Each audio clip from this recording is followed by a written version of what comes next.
Surprise. I normally go live at 1:30 Eastern Standard Time on Tuesdays in my summer schedule. However, my husband called, his work vehicle just died. He's 40 minutes away. So I'm going to go for a round trip drive today. Perfect timing during quiet time. I'm going to put the baby to bed.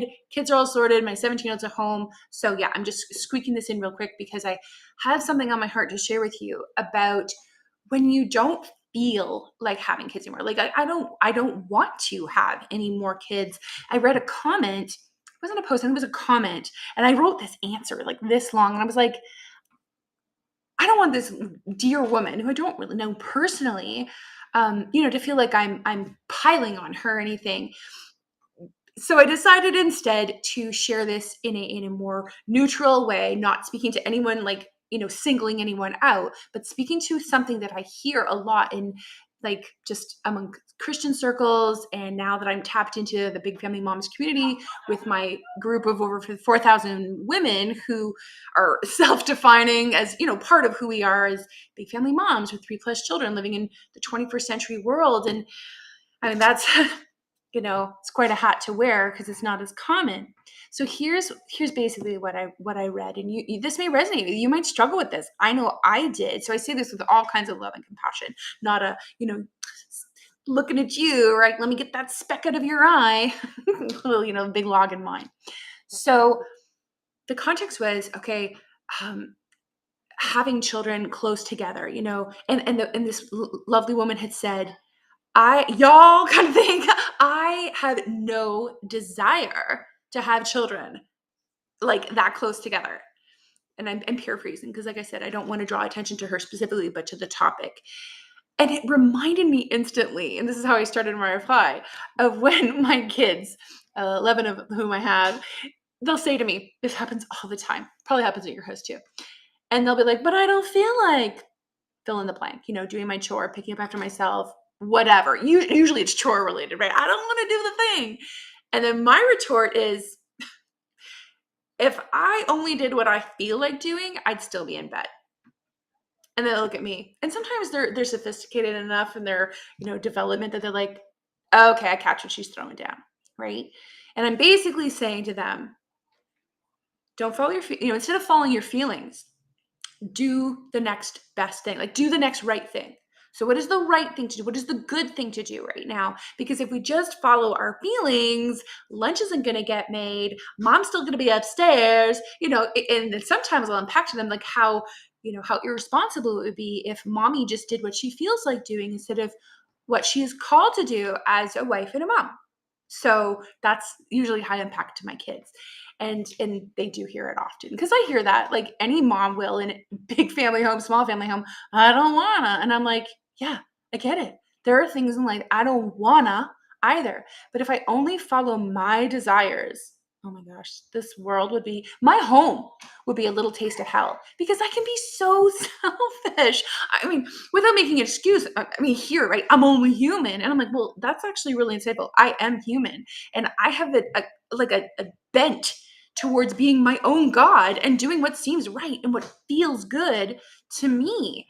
However, part of being a mature grown up, right? Part of a mark of maturity is taking personal responsibility and like, eating your vegetables first and showing that you can be, trusted with more stewardship principles. So how does this apply to like, I don't want to have any more kids? Yeah, I get it. Because really, who wants to do more work? Even like a 7-year-old or an 8-year-old is honest enough to say what the quiet part out loud. And they're like, I don't want to do that. That's work.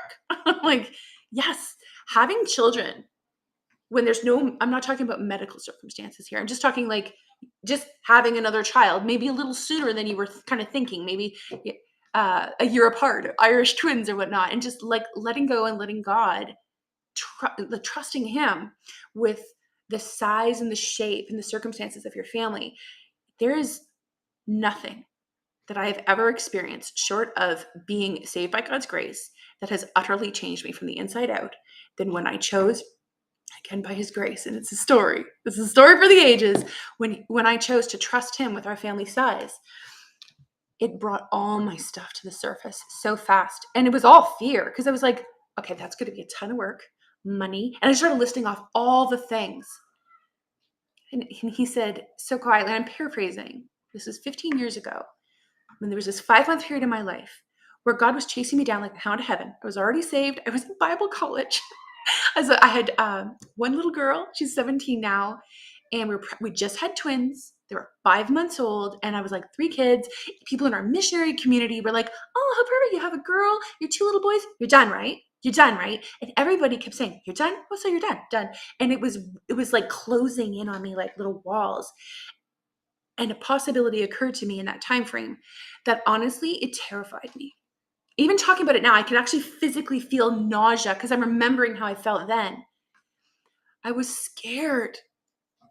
How are we going to afford that? How am I going to bear that? I'd had C-sections only. What am I going to have more? It brought everything up. And rather than dealing with that and talking about that honestly, I was just like, no, we're just going to kind of shove that over here. I'm not going to talk about it with anybody. And if I don't talk about it with God, it's not really happening. It'll just go away.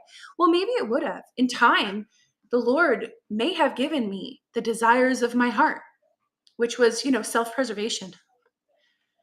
As a mom, as a young mom, I had no idea what I was doing.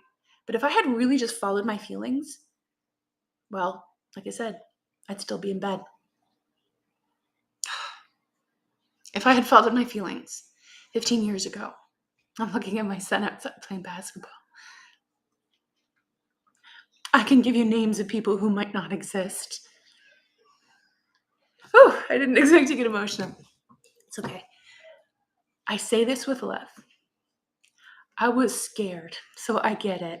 If you don't feel like having more kids, but it's not because it's medical or some kind of like really, really concerning mental grade kind of stuff. And in that case, reach out, get help, get support, talk to your doctor, talk to other big family moms, right? That's what my group is here for, to be a place, a safe place. I kind of don't like that word, but you know what I mean? Like a gracious place where we can talk honestly, you can post anonymously if that's what you need to do and get support. If you're going through something hard as a big family mom, even if you're like, I don't want to have any more kids, can we talk? I need some feedback, I need some biblical insight into this, because it brings everything to the surface. And that is such an opportunity for sanctification. It was for me. Finally, when I brought all of my fears and I spoke them out loud one night with my husband, and I said to him, I got to get this out. What if we didn't stop? I was like, oh my gosh, I can't believe I said it. Because when you say it, it's real.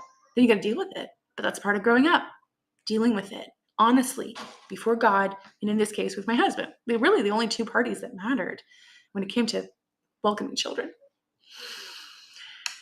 And he said, I've been thinking the same thing. And I was like, on the inside, I'm just like, no. That really was my first reaction. But we talked well past our bedtime. It was after 10 o'clock. We had twins and a 2-year-old.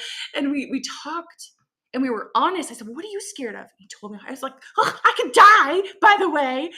He said, I'm probably never going to have another good night's sleep again. You were young parents with like 3 kids and a 2. That was a realistic concern. But I was like, I've had 2 C-sections and I don't know where this goes from here. I was scared.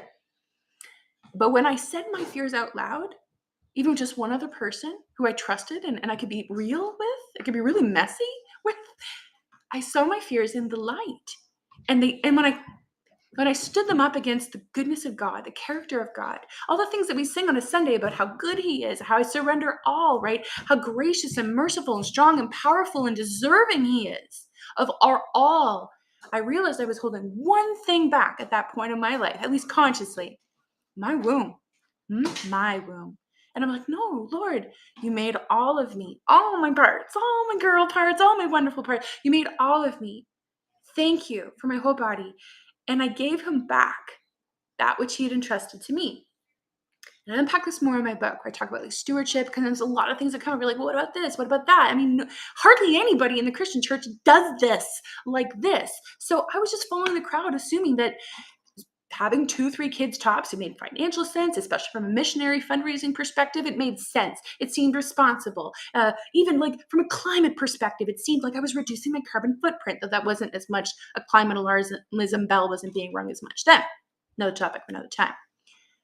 I brought up all my stuff, all my fears before God, and I saw them in the light, and they were, what are they, right? Compared to him. And that was the moment for me when I laid down my arms. Like I just laid it all down, all my fears, all my worries, all my what ifs, all the unknowns, laid them down before the cross. I laid down my desires to have an easy life, to have a predictable, comfortable life, to have a fitting in with everybody else life, to have an end to my childbearing years in like short order. But I knew that if I went left when he was, I truly believe, saying, come with me, trust me with everything. I knew that if I said no, I would still be his by the grace of God, that I could refuse the Lord God Almighty and still be saved by his grace. And yet I would never know it was on the other side of my fear and the leap of faith that it took to take my hands off my womb and say, Lord, your will be done. And that might mean 12 children. We just had 11 in December. It was my 10th C-section. I am experiencing medical stuff now that has shaken me. I've shared that previously, so I won't go into it right now. And for the first time ever, we're walking through a valley of control, but it is within the realm of what I call a caveat of grace, because it's medical grade. It's not just because I'm done. Okay, I'm done. I'm following my desires. My desire is to know him and to glorify him and to know what's on the other side of all that he has planned for me in advance. And for me, it looks like this. It might look different for you. But I want to encourage you, if you're struggling with fear because you don't want to, and but if you kind of unpack that I don't want to, there's actually something, I think, deeper there. It's probably fear. Usually is, right? In all things, when we're resisting God, we don't even want to know. I don't want to study the Bible about this. I don't want to talk to other big family Christian moms. If you only surround yourself with people who think a certain way and you don't really get into the word to challenge you, right, and be a good Berean, you can be easily misled, even by like really nice people who mean well. So don't take it from me. I would encourage you above all to seek the Lord in his word about this matter. And if you want, a resource, my group is available. I've written an entire book on this subject to be a resource to let's go through the scriptures together. I even have a free course actually pinned up at the top in the group, or you can comment below if you just want me to shoot it to you real quick. Big Family Heart, where I share my story more in detail, the whole process, the scriptures I had to look at, and how my entire life changed. And how you just saw one of them. He was a 2-year-old in that, newborn baby when that happened. 14, 15 now. Wow. My whole life has changed. And instead of it sucking like I worried it would, I've grown so much in grace, and I've seen his faithfulness over and over in ways I never would have known. It hasn't been easy, but it has been good. And I can trust him now, because if you can trust him in that area of life, it opens up a lot of other stuff where it just gets easier to trust, right? You start to work that trust muscle. So I'm going to cap it off here because it's almost lunchtime at my house. I got to go pick up my husband. I hope this has blessed you. If you want to connect and talk more, you got all those resources at your fingertips in the Big Family Moms group. You can always shoot me a comment below and we'll connect, okay? I'm going to walk alongside you if you want me to and encourage you along the way. And hey, if you come to a different conclusion than I do, a different walk than I do, we can still be friends. Okay? All right. I'm going to pop out. God bless you. I'll see you in the group. Do you want to come say bye? Here's Luke. How old are you, Luke? 8. 8. All right.